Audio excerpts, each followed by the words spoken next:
At a masterclass with PhD level guitar teachers yesterday, I made a note of 6 lessons any player at any level can take away to immediately improve your tone and your speed on the guitar. The teachers I'm talking about are Chad and Janet from the Ibison guitar duo, who, if you haven't heard them play live, check them out when they come through your town. Their onstage energy is next level. Before I share the lessons, a quote I want you to keep in mind is the only difference between a beginner and an expert is never not doing the basics on right-hand technique. What Janet was working with the students on was elongating the fingers, which if you don't have your guitar handy, try this out on your leg as I'm describing it. Instead of having your fingers like this, let your fingers fall from the knuckles while keeping your wrist straight. This may change the position of your arm if you're not used to it. Once you've got it down on your leg, try taking that motion over to your guitar. It'll feel a lot harder if you're not used to it, but alternate between what it looks like on your leg and what it looks like on your guitar until you find the perfect spot for you. Once the students got there, Chad was getting the students to work on releasing tension in the right hand, which if you've never tried this, imagine playing a note and see how quickly your finger snaps back to the starting place. One of the goals of right-hand technique, as my late instructor described it to me, is this reflexive return to the starting position. Once that tension is released, the first exercise that came up in class is a cross-string trill. This is a fairly common technique in Baroque repertoire, which is what most of the students in the masterclass played. But if you like the sound of it, here's how to do it. Using the sequence of notes on the screen and the right-hand fingerings marked above the notes, place your ring finger on the B string, then play that string. It's important that these are 2 separate motions. After picking the note, place your index finger on G, but don't play it. Then, play the G string.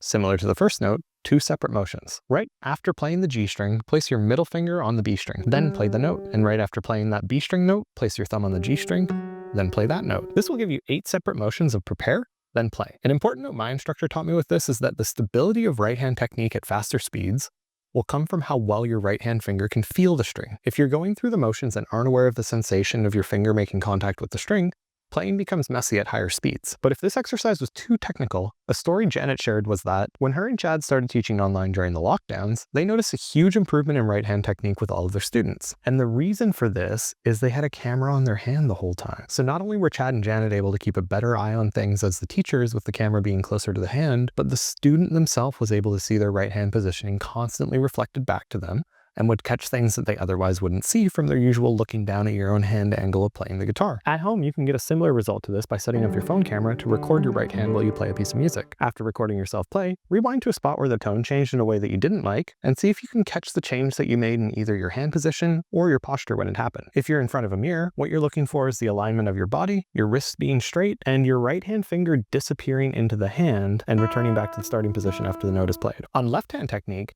2 things stuck out to me because I haven't heard them said in a masterclass before, and I've been to quite a few masterclasses in my day. The first was how the upper part of the body was talked about. How I was taught to think about proper posture for the guitar is to have level shoulders. You can slouch a little bit if you want, but your shoulders need to be aligned. However, how I've recently noticed it making more sense with my students is to think of it as opening your chest, which naturally squares off your shoulders and puts you into a position of being able to play with power. How Chad was describing it was as taking a fighter stance and making the motion from your back and your shoulders, which as you can imagine brought up some pretty funny photos for a classroom setting. But something else he brought up during that was that him and Janet both do pull-ups regularly and work out regularly. And that training of your back muscles will help with being able to be in that posture as well as with your tone production on the instrument. This is something that when you hear it, it makes sense. Train your body so you can play your instrument with the body, but it's something that even with 20 years of experience on the instrument, it's really only landing in my body now. So if you're more like me and this feels like news to you, even though you logically know that it's not, what I've been doing the past couple of weeks is a few back exercises with a pair of lighter dumbbells every morning, and I've been getting pretty great results. If you can, I encourage you to give it a try, and I hope it goes well for you too. 2 on the guitar exercises that came up in this section of the masterclass. The first one was on finger independence while playing bar chords. Chad described the exercise as a modified version of something in pumping nylon, but I'll explain the exercise here. Place a bar on the bottom 4 strings anywhere on the neck. If you have trouble with bar chords, or if you find you hold a lot of tension when you do them, square off your shoulders either by opening your chest or thinking of a fighter's pose and pulling back with your shoulders instead of pressing down with your finger. This pulling back will pull the finger into the string with a lot more strength than your finger would have on its own, and should make bars in general much easier. Once in position, go through hammer-ons with your 3rd finger on each string 2 frets away from the bar. Move down the strings, then back up without changing your hand position or the position of the bar. Then, repeat the sequence of hammer-ons from finger 2 to finger 4 while still holding down the same bar. Once you've got that down, try it out in different spots on the neck. The second exercise, which is also to do with hand stability, I find so fun because you can apply it to any sequence of notes you're playing instead of it just being a standalone exercise. Let's try this with a C major shape that switches from 2nd position to 5th position. When you start, get your hand completely parallel with the bottom of the guitar neck and maintain your left hand fingers on their fingertips, including the pinky for the notes. If you're shorter or have short fingers, you'll feel your hand touch the bottom of the guitar neck when getting it set up. Once you touch the neck and you're set up, move it the slightest bit away from it so that there isn't any unnecessary friction of your hand scraping against the bottom of the neck. Then go through the scale pattern with the exact fingerings on the screen.